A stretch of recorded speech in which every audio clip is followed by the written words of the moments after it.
Hey everybody, welcome back. It's Friday. It's The Doctor Is In live with TOA. I'm Stahlman, I'm your host, and as you can see, we have a guest, which is really special. This is Dr. Will Kurtz. Dr. Kurtz is one of my good friends. He's our practice president, and he is a man of many talents, and I appreciate him being here today. Remember, as always, with these episodes, that this information is really for educational and entertainment purposes.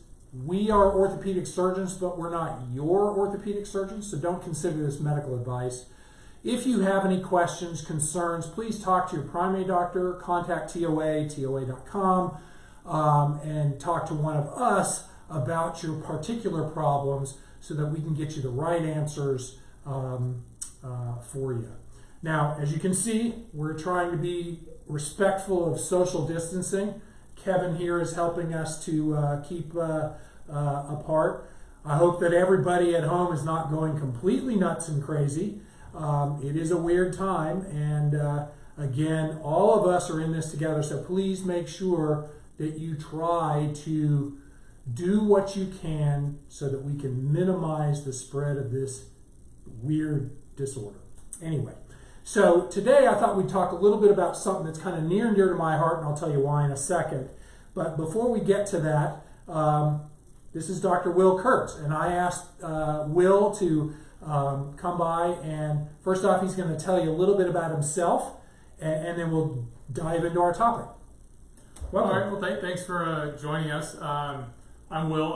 Will Kurtz. I've been here at TOA for 14 and a half years, going on 15. I've been in Nashville for 20.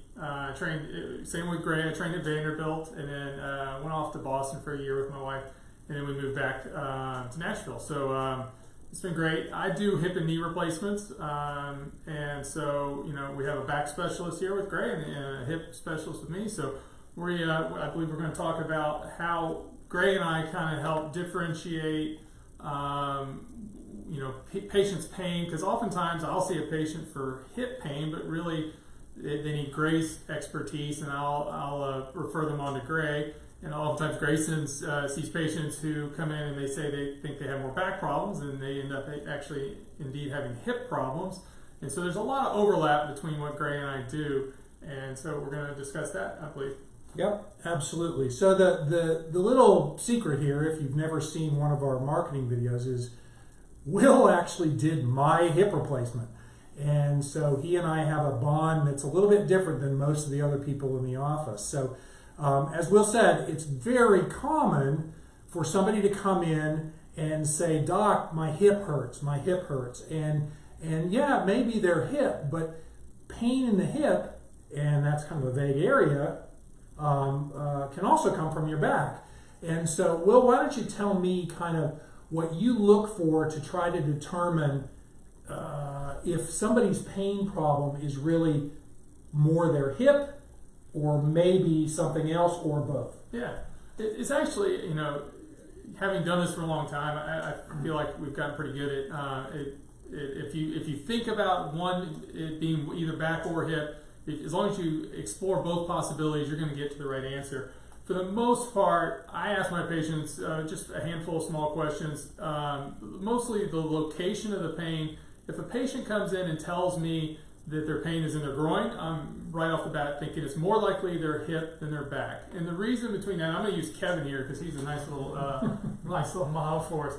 This little hole that we all have in our bones called the obturator foramen, and there's actually a little nerve that runs right through the obturator foramen called the obturator nerve. It innervates the anterior hip capsule, so it's coming through this hole, and it's going to innervate the entire hip capsule right here. So a majority of our hip capsule is innervated by the obturator nerve, and so that's why most of the time patients are going to have a fair bit of groin pain or anterior hip pain. This obturator nerve also innervates a lot of the adductor canals, so patients may also feel hip arthritis is pain that radiates down the inside of their thigh, and oftentimes that can be confusing. In kids, it's very, very common for patients or for little kids to have a hip infection, but they only complain to their doctor of knee pain. So sometimes the hip arthritis pain can actually refer all the way into the knee. More common in kids, but it can happen in adults as well. I'm going to use Kevin again because he's great. Probably the most intuitive thing for me is I'm going to rotate what looks like their shin bone, which is your tibia, and I'm going to rotate it back and forth like this. And if you notice what's really happening, I isolate the knee joint, so I'm not moving the knee at all, but I'm rotating the hip joint.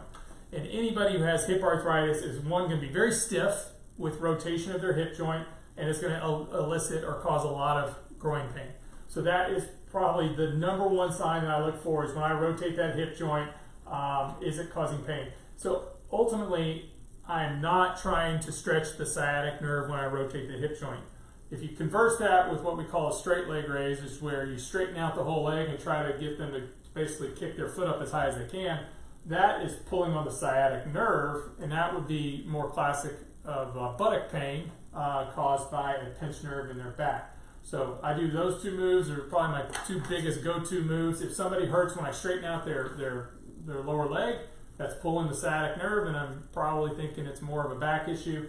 And if they hurt predominantly just when I rotate their leg, especially if they describe it as groin pain, then I'm definitely thinking it's more hip arthritis. And Gray and I will both, I order a lot of back x-rays just to be careful. And, if you're considering, if you have pain but you don't want a surgery, it's not super imperative that I nail the diagnosis as definitely hip or definitely back. We don't have to do really expensive tests if you're not looking to have something definitive done. But when I'm talking about doing a hip replacement surgery on a patient, I need to be 100% certain that I'm going to solve their problem with that surgery.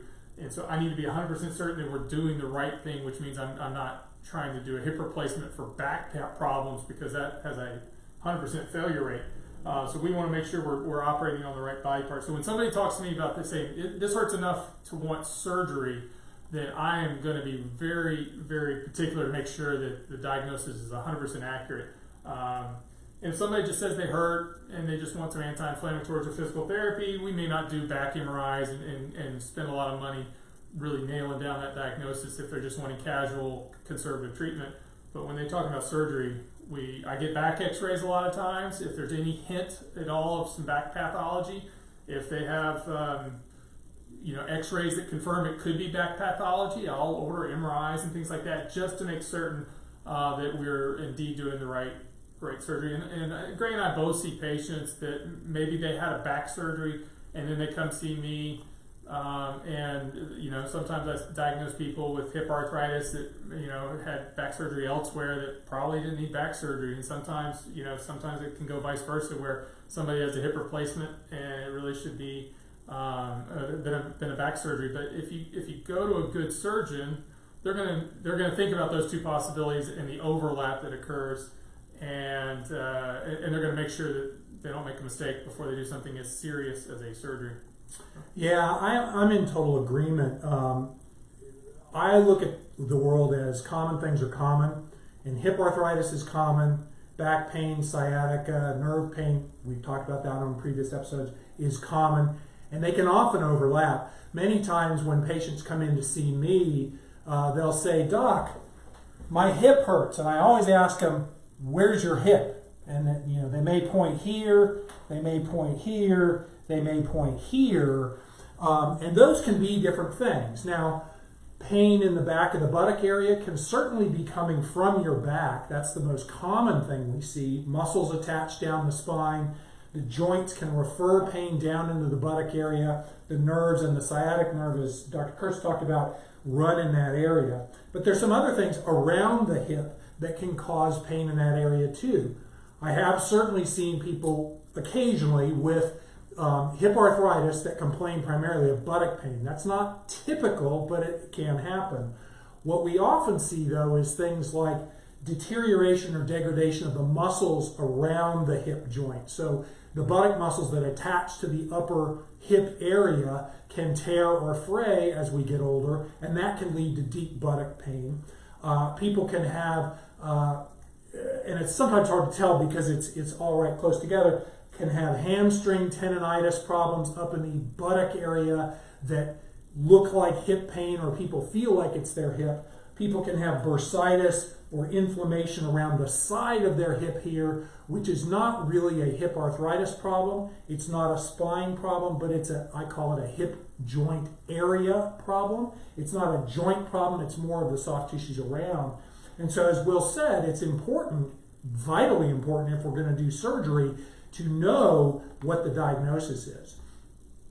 One of the interesting things is, as again, common things are common, it is very common to see people have back problems like spinal stenosis and hip arthritis. And so my philosophy is, if they seem to have symptoms from both, treat the thing that's the most reliably and simply treated. And that's almost always hip arthritis. So if they truly have symptomatic hip arthritis and spinal stenosis, I'll recommend they get a hip replacement, because that's easier to get over. It's far more predictable as far as outcomes go. And many times people who have a hip replacement get that joint working again, their back stops bothering them as much. And so that's where we overlap. And it's kind of funny because I joke with all the guys that do the total joints that patients come in and clearly it's not their hip, or it's maybe not their hip, or they don't know, and it's always coming from their back. That's the most common thing, so it's a common joke. But I think it's very, very important for people to understand that people can have, as Dr. Kurtz said, people can have leg pain with hip arthritis. I'm pretty simple. I look at it this way. The hip joint's attached to your thigh bone and it's attached to your knee joint. So you can feel anything along that bone coming from up here. Sciatica or nerve pain, while it can just cause thigh pain, will go down past the knee many times. Most commonly, hip arthritis doesn't go past the knee. And so that's one of those differentiators too. So the range of motion of the hip, the location, and then how far it travels makes a big difference. Will, do me a favor, tell people a little bit about what are the kind of activities that kind of make you think, oh, this is probably activity-related pain this could be a hip arthritis problem.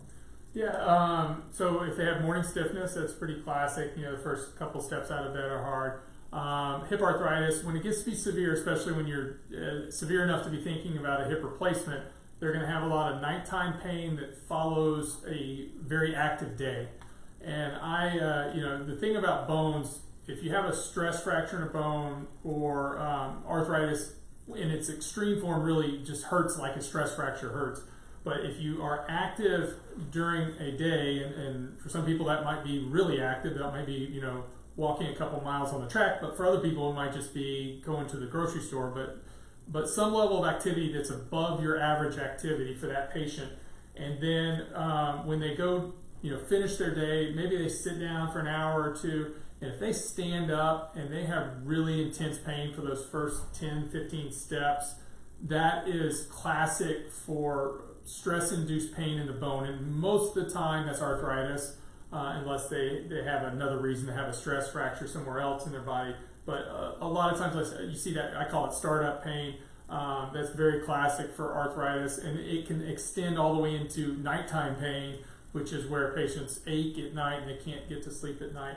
A lot of patients will have difficulty with flexibility, and so you'll see that getting out of really low chairs, getting off of commodes, getting off of like couches where they sink into a little bit. Patients will struggle in terms of doing their activities of daily living, where the activities actually kind of require the hip to move in a normal fashion, and the arthritis prevents that normal range of motion, and so the arthritis is kind of creeping into their activities of daily living, and you see it in those particular activities. But the other ones, it's mostly rotation. I mean, when people rotate, so if they're walking in one direction and then they have to turn directions and they move another way, that'll oftentimes cause really intense pain.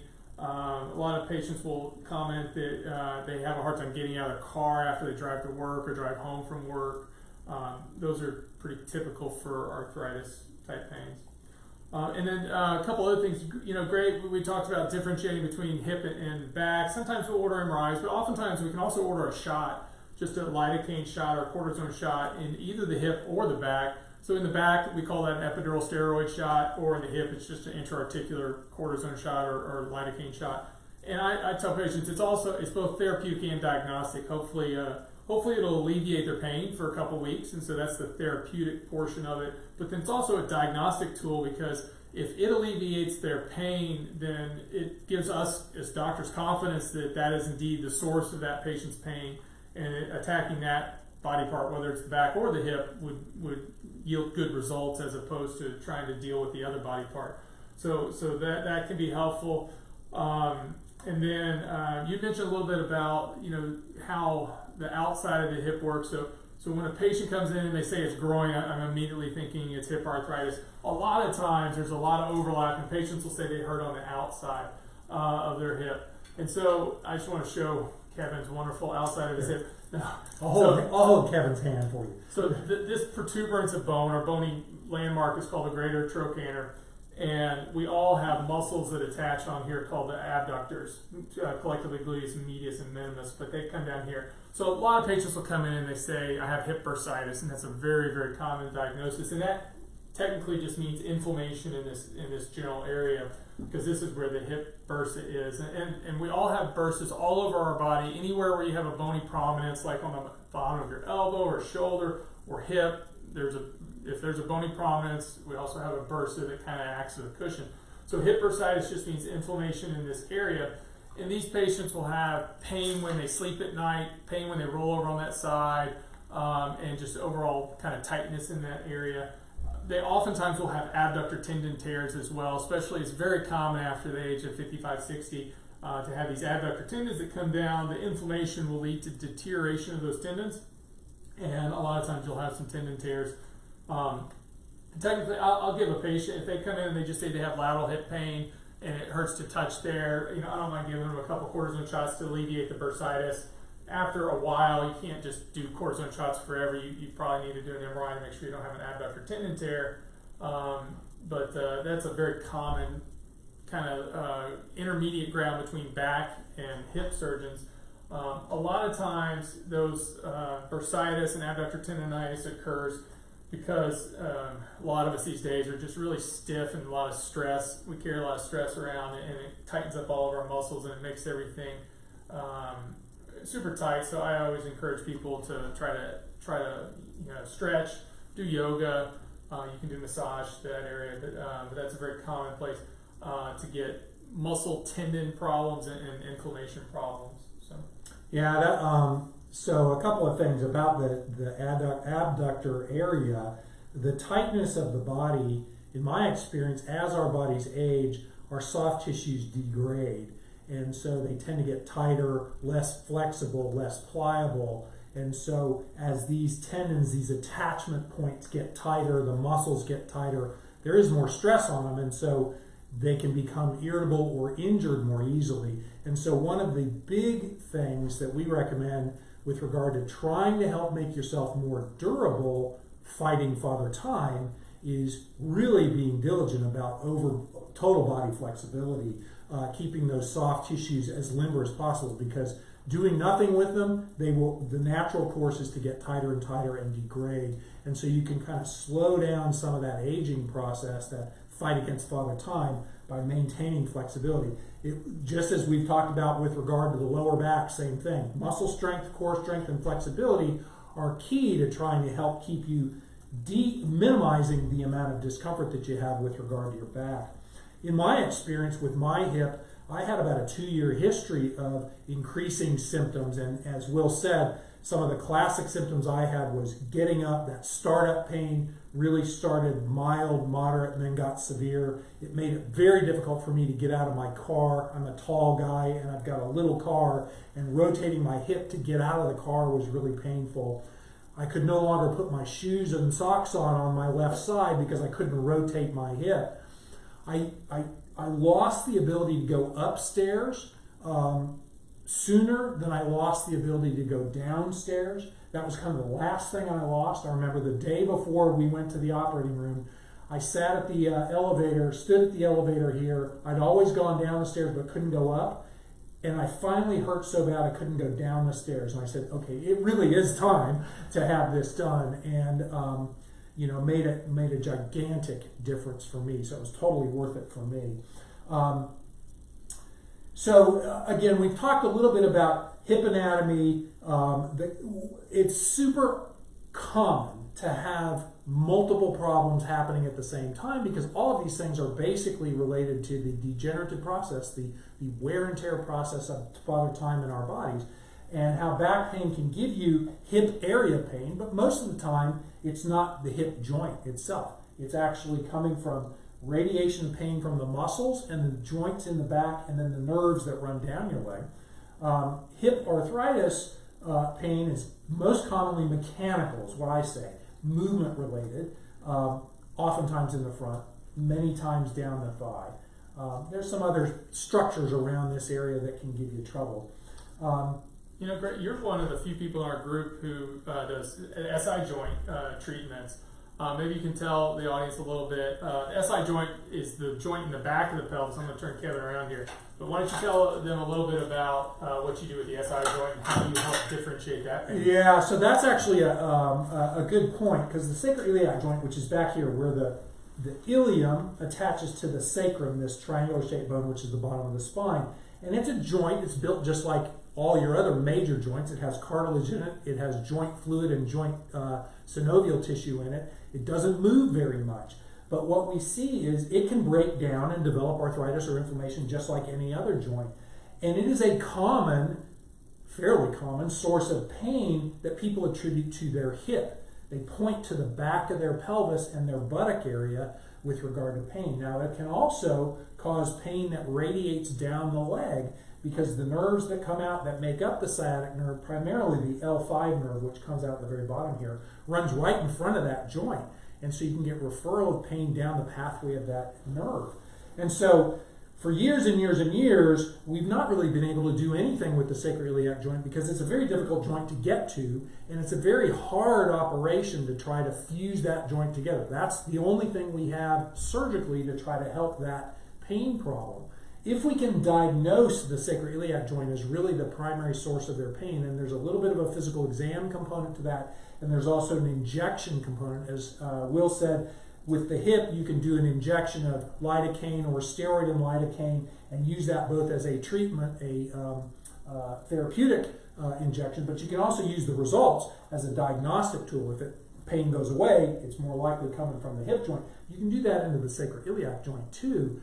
And if that really seems like that's the source of problems, we now have a technology that's been around about 10 years where we can minimally invasively fuse or stabilize that sacroiliac joint and stop it from moving and help to decrease the pain. So it's a fairly specialized procedure. Not very many spine surgeons do it, but it can be very helpful in that particular population that we can kind of narrow the universe of spine versus hip versus buttock versus sacroiliac joint to that area. So that's kind of an alternate, it's my hip doc kind of diagnosis that we have to deal with. Anything else as far as kind of those confounding things where it's really your hip, but it might be your back, or it is your back, but it might be your hip? Anything else you can think of? Any pearls for people? You know, one of the things that I've found, I think there's a higher number of patients out there that are getting these spine fusions that are, you know, they may be from thoracic all the way down to the ilium even. And when you bend over as a patient, when any of us bend over, or when we're trying to, you know, get something off the ground, a lot of that motion comes through the hip joint. Probably about 2/3 to 3/4 or so comes through the hip joint, but some of that motion comes through the spine as well. And when you've had a massive fusion of your spine, all that motion then has to come through the hip joint. Now, I've seen a fair number of patients who have had these massive back fusions, and then they come to me for hip problems, and they'll actually have hip flexion contractures, and they can't get their legs straight. And I can see why the problem is, because the pelvis is locked in a flexed position, but they've had this massive spine fusion, and it does play a lot to the inner workings between the hip and the back. And there's nothing I can really do for it because it's a fundamental lack of flexibility in the back that then causes pain in the hip. But there's an interrelation between the motion that has to occur in the back and the hip And when you start fusing things in the back, sometimes it does have effects on the hip as well. Yeah, absolutely, and that type of surgery has actually gotten more and more common as we develop better technologies to try to help the spine problem. And I think sometimes the surgeons, me being a spine surgeon, I've probably been guilty of it too, kind of neglect the downstream effects of those types of procedures. We're focused on the spine and we don't think about the consequences downstream. And so it's kind of robbing Peter to pay Paul. And what we really should be doing is emphasizing when somebody has fusion like that, really, really, really working on their flexibility, maintaining that flexibility, because once you stiffen things up, you alter the mechanics of the body, and there's a consequence. We'll mention the sacroiliac joint. That's a fairly common result of somebody who's had fusion in their spine. Is you start wearing out the next door neighbor, and the next door neighbor down below is the sacroiliac joint. So it's an interesting, evolving situation. Hip replacements are really designed for deteriorated, destroyed, damaged hip joints, the surface themselves. Hip replacements can't really fix flexibility issues around the hip. Yeah.